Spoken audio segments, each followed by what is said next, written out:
দিনহাটায় এক তৃণমূল কর্মীকে মারধরের অভিযোগ উঠল বিজেপির বিরুদ্ধে। গতকাল রাতে নির্বাচনের পোস্টার লাগিয়ে ফিরছিলেন হাসানুর রহমান। ভাঙুনি এলাকায় ওই তৃণমূল কর্মীকে মারধর করা হয় বলে অভিযোগ। তাকে দিনহাটা মহকুমা হাসপাতালে ভর্তি করা হয়েছে। বিজেপির বিরুদ্ধে মারধরের অভিযোগ উঠলেও বিজেপির কোনো প্রতিক্রিয়া মেলেনি।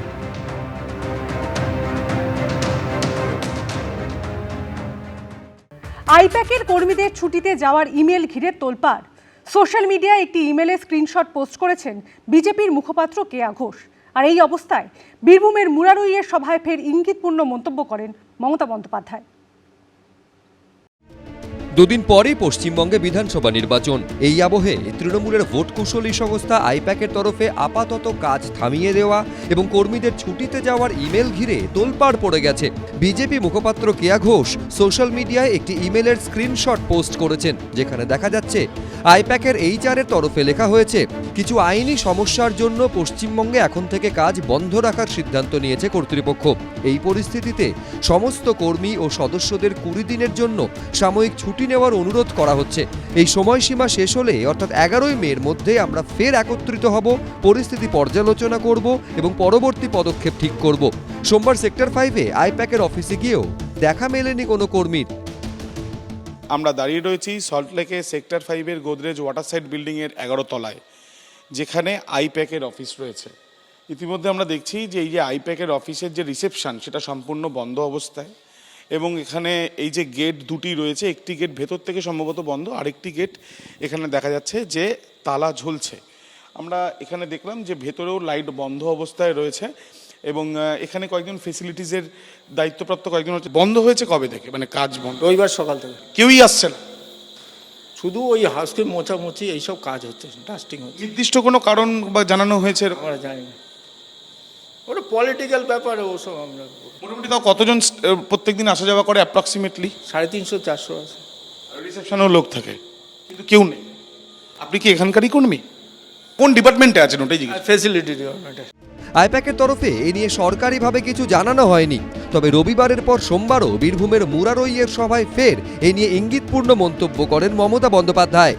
ইলেকশনের সময় প্রচার করতে আটকাচ্ছ আমাদের লোকেদের। আমাদের একটাই মাত্র এজেন্সি, তোমাদের হাজারটা সারা ভারতবর্ষ জুড়ে, তাদের পর্যন্ত বলেছো বাংলা ছেড়ে চলে যাও। লজ্জা করে না? তৃণমূল কংগ্রেসের যদি কোথাও মনে হয়েছে যে রাজনৈতিক কারণ, তাহলে আইপ্যাকের মতো তাদেরও উচিত উচ্চ আদালত বা উচ্চতর আদালতে যাওয়া। সেটা না করে ভাষণে বলছেন আমি তোমাদের চাকরি দেব, তার মানে মমতা এলে আবার চাকরি চুরি হবে, নিজেই বলছে। এর মধ্যে তৃণমূলের রাজ্যসভার সাংসদ বাবুল সুপ্রিয় সোশ্যাল মিডিয়ায় এই স্ক্রিনশট দিয়ে লেখেন, আমার গভীর রাতের একটি কথোপকথনের স্ক্রিনশট শেয়ার করছি, যেখানে আইপ্যাকের একজন কর্মী আমার প্রচারের জায়গা ঠিক করছিলেন।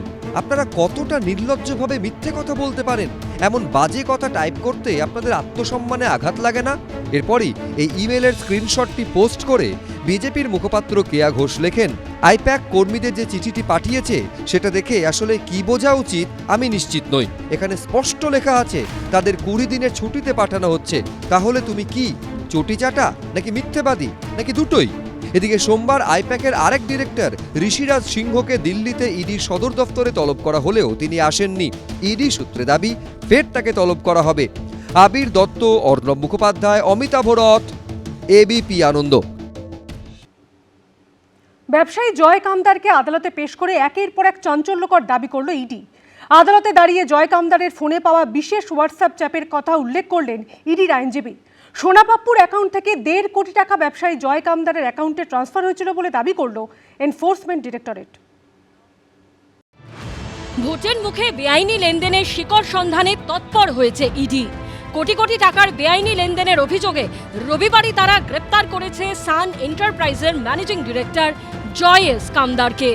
1 এপ্রিল একই সঙ্গে বালিগঞ্জে ব্যবসায়ী বিশ্বজিৎ পোদ্দার ওরফে সোনাপাপ্পুর বাড়ি, বালিগঞ্জে সান এন্টারপ্রাইজের অফিস এবং বেহালায় এই সংস্থার এমডি জয় এস কামদারের বাড়ি সহ 10 জায়গায় তল্লাশি চালায় ইডি। আর রবিবার গ্রেপ্তার করা হয় জয় এস কামদারকে। সোমবার তাকে আদালতে তুলে চাঞ্চল্যকর দাবি করে এনফোর্সমেন্ট ডিরেক্টরেট। ইডির আইনজীবী দাবি করেন, জয় কামদারের অফিস থেকে 50 লক্ষ টাকা উদ্ধার করা হয়, তার বাড়ি থেকে উদ্ধার করা হয় 1 কোটি 20 লক্ষ টাকা। বাড়ি থেকে একটি মোবাইল ফোনও উদ্ধার করা হয়। সেই ফোনে সন্দেহজনক চ্যাট পাওয়া গেছে। চ্যাটে হাওয়ালার মাধ্যমে লেনদেন সংক্রান্ত বিষয়ে উল্লেখ রয়েছে। ব্যবসায়ী জয় কামদারের হাওয়ালা যোগ নিয়ে ইডির আইনজীবী আরও বলেন, ইংল্যান্ড, মালয়েশিয়া, দুবাই হাওয়ালার যোগ পাওয়া গেছে। ফোনে কথা বলার প্রমাণ পাওয়া গেছে, কিন্তু কারণ ব্যাখ্যা করতে পারেননি। দুবার নোটিশ দেওয়া হলেও তিনি হাজিরা দেননি। পার্সোনাল ওনার সঙ্গে যাদের ব্যক্তিগত সম্পর্ক আছে সেই অনুযায়ী ওনার যে ডিভাইসটা নিয়ে গেছিল সেখান থেকে কিছু ডিস্ট্র্যাক্ট করে সেই ডিভাইসের দেখিয়ে সেই কারণে ওনারা পুলিশ কাস্টাডি চেয়েছিল। সেইগুলো যথাযথ সম্পূর্ণভাবে প্রমাণ করার জন্যই মহামান্য আদালত 28 তারিখ পর্যন্ত পুলিশ কাস্টাডি দিয়েছে। ইডির আরও দাবি, সোনা পাপ্পু এবং জয় কামদারের অ্যাকাউন্টে মোটা টাকার লেনদেন হয়েছিল। সোমবার ইডির আইনজীবী আদালতে দাবি করেন, সোনা পাপ্পুর অ্যাকাউন্ট থেকে 1.5 কোটি টাকা ট্রান্সফার হয়েছিল ব্যবসায়ী জয় কামদারের অ্যাকাউন্টে। যদিও তিনি দাবি করেছেন 15 লক্ষ টাকা ট্রান্সফার হয়েছিল। ডিজিটাল তথ্য সামনে রেখে জেরা করা প্রয়োজন। চ্যাটে বিভিন্ন কারেন্সির উল্লেখ মিলেছে। বিদেশি কারেন্সির ছবিও পাওয়া গেছে। এর থেকে ইঙ্গিত পাওয়া যায় অভিযুক্ত ক্রস বর্ডার হাওয়ালার সঙ্গে যুক্ত।